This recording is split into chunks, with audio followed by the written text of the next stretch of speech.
If a doctor has ever handed you those three words, "It's just age," as the whole explanation, that's not actually true.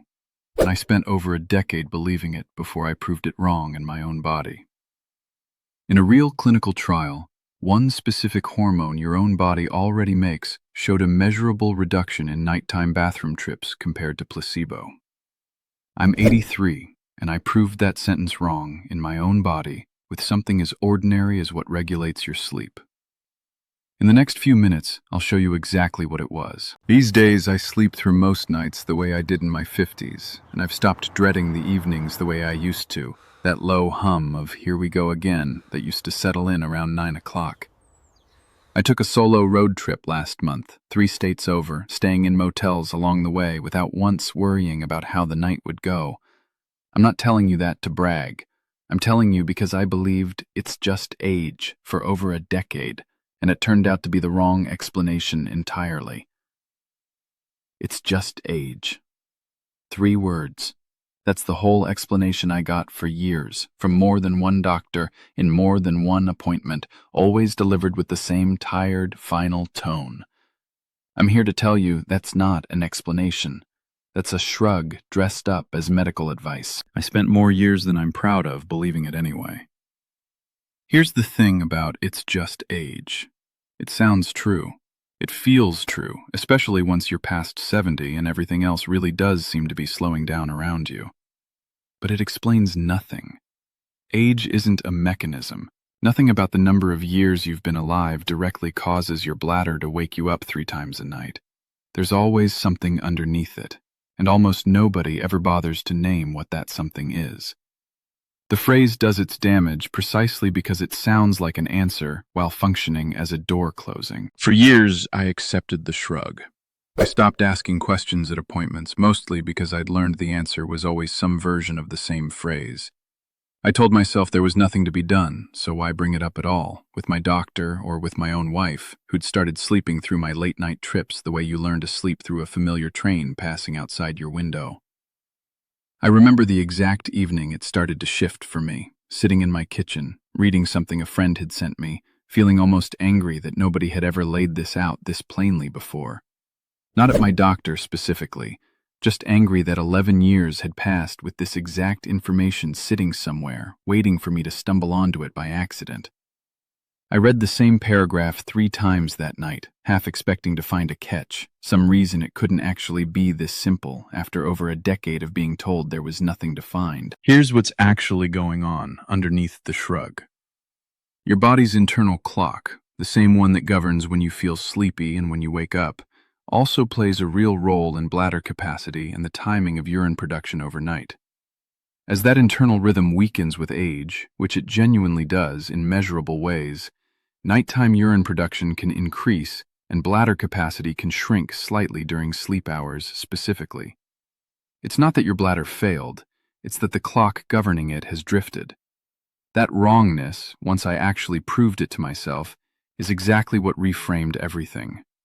Your circadian rhythm isn't some vague, unmeasurable concept. It's a real, physiological clock that researchers can track hormone by hour, and it responds directly to specific interventions, not just wishful thinking about sleeping better. For 11 years, the bathroom ran my nights. Up at midnight, up at 2, up again at 5, a weak little stream each time and never quite empty. I'd lie there, staring at the ceiling, knowing I'd drag through the next day half awake. I thought it was just age. It wasn't. Here's what no one ever sat me down to explain. The prostate crowds the channel your urine runs through, so the bladder never fully drains, it just fills right back up within the hour. That's why you go, and go again. It was never weakness. It was never getting old. And the pills they kept handing me? They left me dizzy every time I stood, gave me that strange, dry finish where almost nothing came, and the nights never changed. But there is a gentle way to help that bladder empty the way it's meant to, without any of that. At 83, I finally sleep through the night again. I'll show you exactly what in this video, and if you want the simple support I personally use, there's a free presentation linked in the description below. So here's what actually proved that sentence wrong for me. Melatonin, taken at night in a controlled dose. There's a randomized, double-blind, placebo-controlled crossover study of men with confirmed bladder outflow obstruction and nighttime urination, where controlled-release melatonin at night showed a real, measurable reduction in nocturia episodes compared to placebo, along with improvement in how bothered the men felt by their symptoms. The proposed mechanism involves melatonin's role in regulating the body's circadian rhythm, which in turn influences bladder capacity and urine production timing overnight, the same rhythm that had quietly weakened in me over the years without anyone naming it. I want to be honest that this wasn't an overnight dramatic fix. It's a hormone your body already produces, supplemented at night to support a rhythm that had drifted, and the actual research describes a real but measured effect, not a miracle. I started with a low, standardized dose, the same concentration used in the actual trial, at the same time each night, treating it as a real habit rather than an occasional experiment. I added a few other pieces around it because no single habit carries all the weight in something like this. I started going outside for a few minutes of real daylight each morning, since morning light exposure is one of the strongest signals your body uses to reset that same internal clock, and a stronger daytime signal seems to support a stronger, more distinct nighttime one. I moved my last drink of any kind, water included, to a couple of hours before bed. I cut caffeine after noon entirely, since it interferes with the same sleep architecture the melatonin was trying to support. None of these pieces would have done much in isolation. It was the combination, sustained for about a month, that actually shifted the pattern.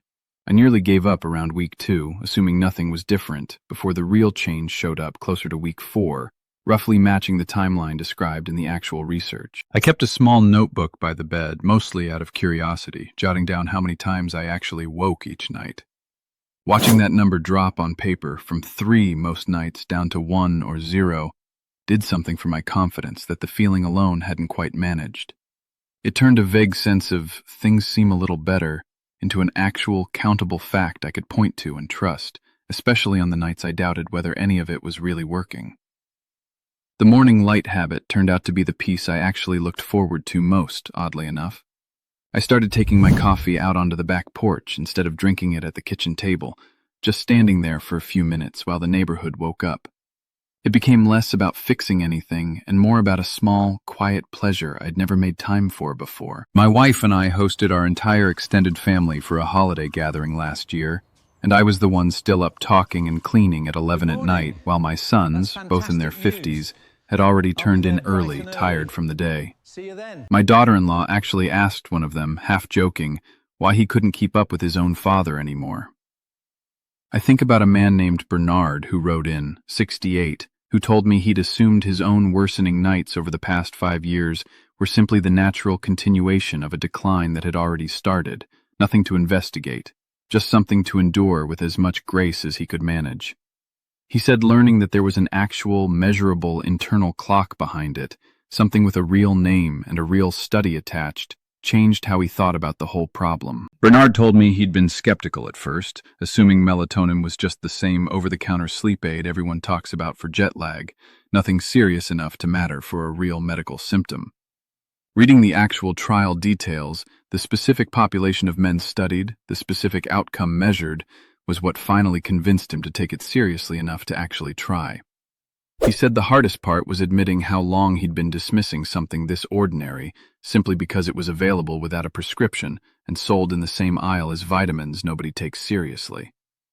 He'd assumed real medicine had to come with a doctor's signature to actually work, and unlearning that assumption took longer than the melatonin itself did.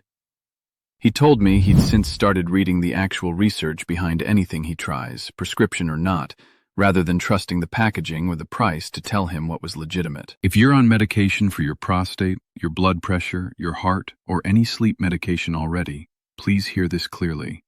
Nothing here replaces your treatment, and you should never stop or change a medication on your own. Melatonin can interact with certain medications, so mention this directly to your doctor before starting, especially if you're already taking something for sleep. What I want you to walk away with is this. It's just age, sometimes hides something specific, measurable, and correctable underneath it. The only way to know is to actually ask the question directly, out loud, rather than accepting the vague explanation as final and moving on. I wish, genuinely, I'd understood that a full decade earlier than I actually did. So much of what I quietly endured through those years wasn't really about my age at all. It was about an internal rhythm that had drifted, waiting for someone to name it and hand me an actual, researched way to support it again. I don't say that to blame any single doctor along the way. Each one did what a 15-minute appointment structure allowed, which was manage the symptom in front of them, not step back and ask what was actually feeding it. That gap isn't anyone's specific fault, but it cost me a decade I can't get back. And that's exactly why I keep making these videos, hoping fewer men have to spend that long finding their own way to an answer that already existed, sitting quietly in a study nobody ever handed them across a desk. So here's what I use: a few drops every single morning. And let me be honest about why it works. One herb on its own nudges one thing, but your prostate answers best when several signals are calmed at the same time: the flow, the emptying, the pressure behind it. That's why what I take brings them together, concentrated, working as one, not a single ingredient hoping to do everything. Stronger stream, full emptying, quiet nights, your freedom back. And none of the trade-offs, no dizziness, no dry finish, nothing taken from you as a man. It's linked right under this video. Go see it for yourself. It won't replace good sleep or your own doctor. It's there to support your body. At 83, I sleep through. It is not too late for you. I think about the man I was, accepting a shrug as a final answer for over a decade. And I think about the man I am now, who asked one more question and got a real one back. That's not vanity. That's dignity. Being the man who kept looking instead of the man who quietly settled. If you've ever accepted it's just age without asking what was actually underneath it, waiting on you to find, tell me in the comments. And if this kind of honest, specific explanation is useful to you, go ahead and subscribe. There's more of this ahead every single week, and I genuinely read every comment myself, even the short ones.